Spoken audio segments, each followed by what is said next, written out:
Em julho de 2022, o general Augusto Heleno, então ministro do GSI, afirmou em reunião, com a presença de Bolsonaro, que o que tiver que ser feito tem que ser feito antes das eleições. A declaração consta na transcrição do vídeo de uma reunião obtida pela PF e em um computador apreendido na casa de Mauro Cid e integra o relatório que embasou a operação. Abre aspas para Augusto Heleno. Não vai ter revisão do VAR. Ele se refere ao VAR aí, obviamente, que faz a arbitragem virtual em jogos de futebol, né, para além do juiz de campo, né, para conferir como é que o lance aconteceu de fato. Então, o que tiver que ser feito, tem que ser feito antes das eleições. Se tiver que dar soco na mesa, é antes das eleições. Atenção agora, hein? Atenção agora. Vai mudar o print? Olha a frase, que beleza.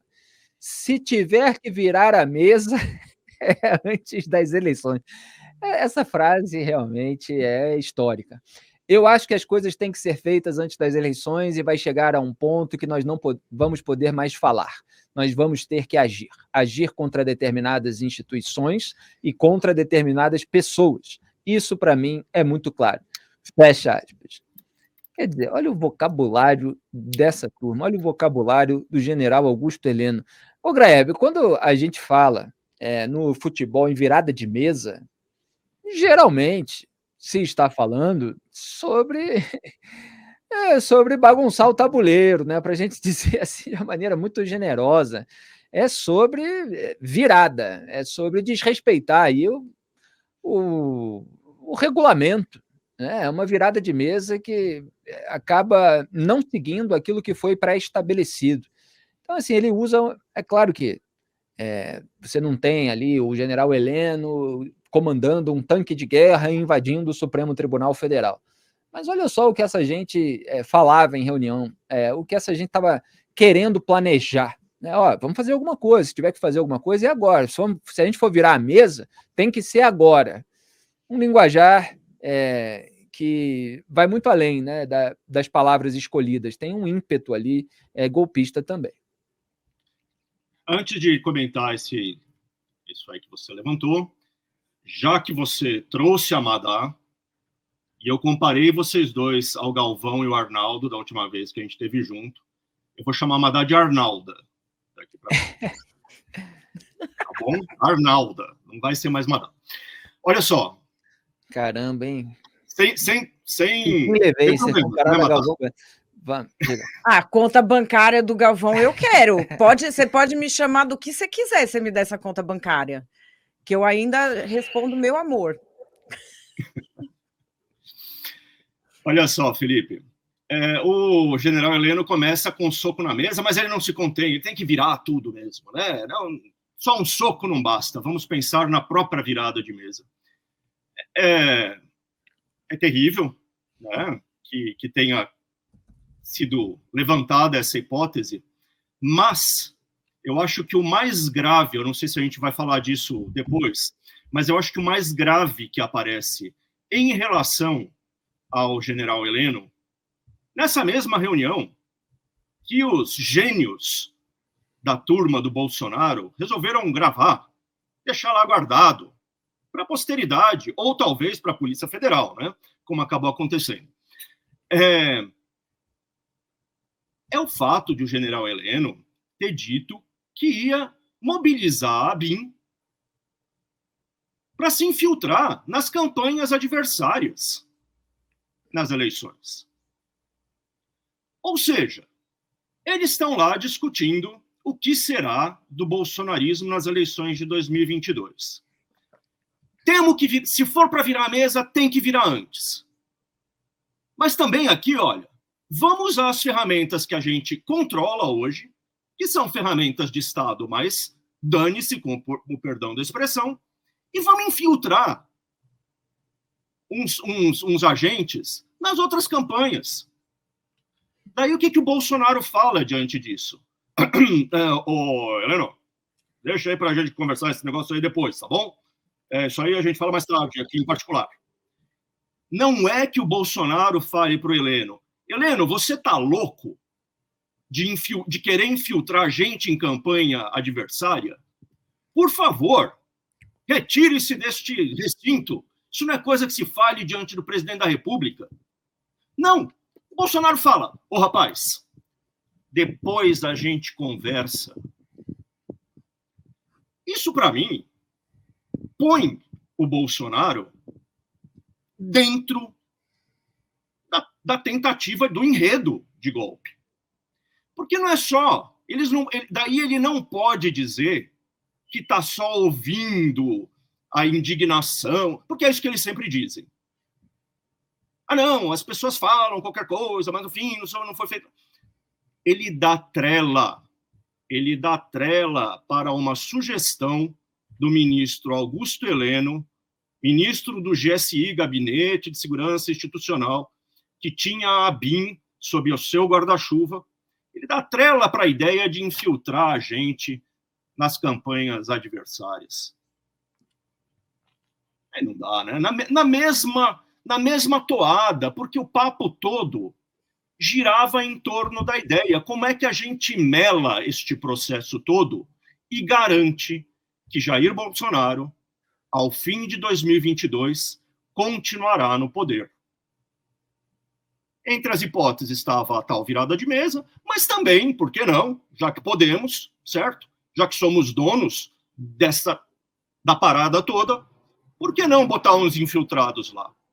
E tem coisa parecida vindo do ministro da Defesa na mesma reunião. Deixa para comentar depois.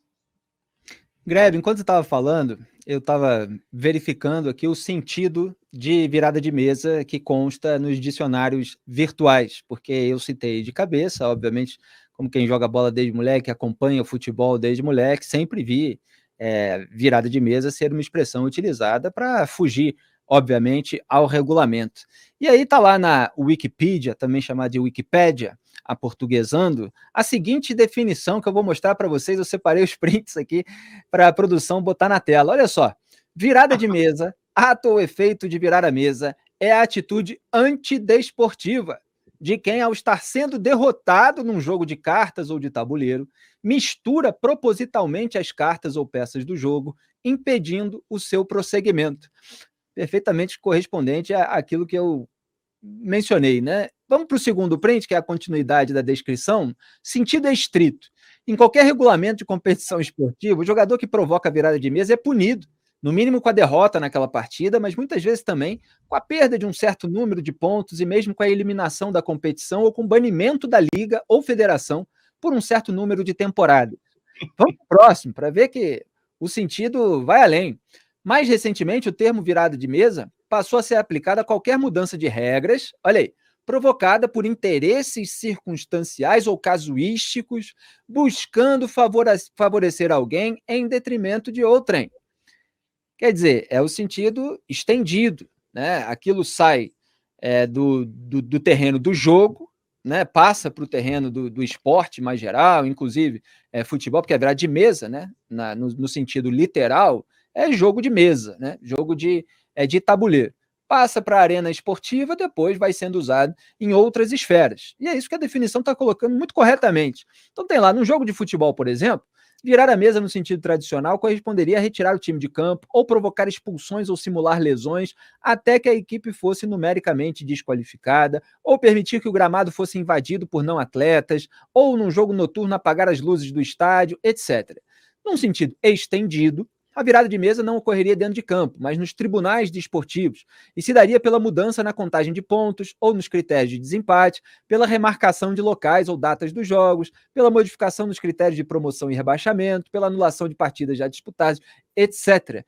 Lá no Rio tem uma velha rixa entre torcedores do Flamengo e até do Vasco, do Botafogo, contra o Fluminense, que o Fluminense caiu para a segunda divisão e depois teve virada de mesa para subir de novo. Tem muitas dessas acusações entre torcedores, né? Assim como acontece, aliás, aconteceu muito nas últimas décadas nos desfiles da escola de samba do Rio de Janeiro.